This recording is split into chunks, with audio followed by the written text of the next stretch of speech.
আমি ডক্টর ইউনূস স্যারকে মিনিমাম 3 বার বলেছিলাম যে এই যে এত ছাত্ররা তরুণরা যে আন্দোলন করলো, আমি 18 সালে আন্দোলন করেছি, আমি জানি।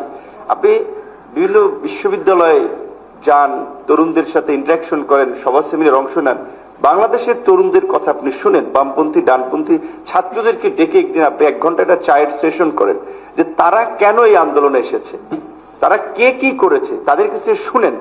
শুধু এই গুটি কয়েক তরুণের লেন্স দিয়ে গোটা তরুণ সমাজকে আপনি দেখেন না।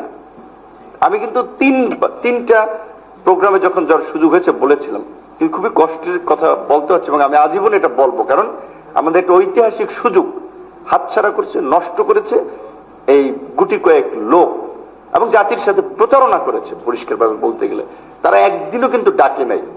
তার ডেকেছিল ওই যে গুটি কয়েক তরুণ, যারা আবার পরে বলেছে যে আগে আমরা ডক্টর ইউনূসের সময় বেডরুম পর্যন্ত চলে যেতে পারতাম, এখন তো ওই মজাটা পাচ্ছে না।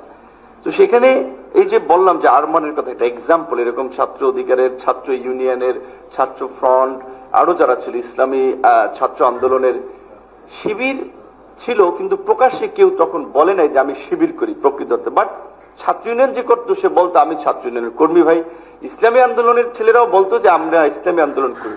শিবির কেউ, কিন্তু আমি বলেছি যে আমার কাছে কেউ বলে নাই যে আমি শিবির করি, এবং আমি শিবির হিসেবে ভাই, দল হিসেবে, সংগঠন হিসেবে আপনাদের সাথে আছি, আন্দোলনের সমর্থন করছি। এটা কখনো, আমি যে কয় বছর ছাত্র আন্দোলন করেছি, আমি কখনো ওই প্রকাশ্য পরিচয় তাদেরকে পাইনি।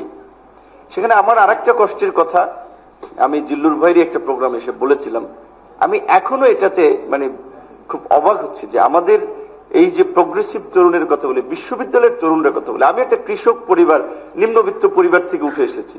আমরা তো লোভ লালসার কাছে বিক্রি হয়ে যাই নাই। নিজের ক্যারিয়ারের কি হবে না হবে, আমি লাইফ থাকবো কি থাকবো না, এটা হিসাব করে নেই। আমার পরিবার আমাকে কষ্ট করে পড়িয়েছে। আমার বাবা গ্রামে ছোটখাটো ইউপি সদস্য ছিলেন বিএনপির ফার্স্ট গভর্নমেন্টে 92 পিরিয়ডে। তো ইউপি মেম্বার মানে গ্রামে একটু মাতব্বর লোক আর কি। তো ওই সুবাদে কিছু জায়গা জমি কম পয়সা হলেও ছিল। ইন্টারমিডিয়েট পরে মেডিকেল কোচিং করার জন্য আমাকে জমি বিক্রি করে এককালীন 85,000 টাকা সে হাতে রেখে, সেটা মাসে মাসে আমাকে আপনার 6,000 টাকা করে দিয়েছে। বড় ভাই কিছু টাকা দিয়েছে, এইভাবে আমাকে পড়িয়েছে। কারণ যে ছেলে এই তো আর 3-4 বছর পরেই গ্রাজুয়েশন শেষ করে চাকরি করে ফ্যামিলিকে সাপোর্ট দিতে পারবে। তাহলে আমি যখন রাজনীতিতে এসেছি, শেখ হাসিনার মতো এরকম একটা কর্তৃত্ববাদী স্বৈর শাসকের বিরুদ্ধে আন্দোলন করছি, যেখানে আমার বাবা একবার আমাকে হাত ধরে খুব কান্না করে বলেছিলেন যে খালেদা জিয়ার মতো এরকম একজন নেত্রী, সাবেক প্রধানমন্ত্রীকে জেলে নিয়ে গেছে, বাবা তুই তো শেষ করে ফেলাইবে, তুই চিন্তা ভাবনা কর।